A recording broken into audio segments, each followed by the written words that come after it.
Hello YouTubers, Celtic Ghost here again. I want to show you another game I've been playing. It's Owl Pop Blast.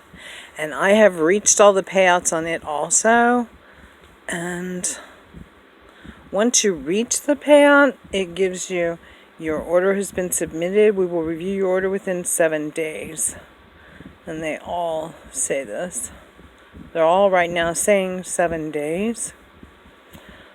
And then if you go up here, this shows all of them as I played them. Now, if you'll see, the first 200, I reached that payout on 5/27. That was May 27th, 2021.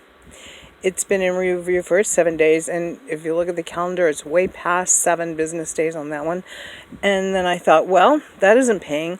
Maybe I have to do all of the rest. So I actually stayed up all night and I played the game until I reached payout on all the others. As you'll see, it was all on the same time that I posted these.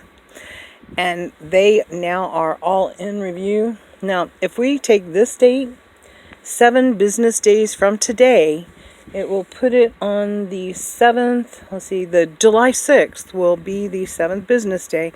We'll check back then to see what happens after they have reviewed them. And thank you for watching. If you like what you're seeing and you'd like to see more, please click the like and subscribe button at the bottom of your screen. Thanks for watching. Have a great day.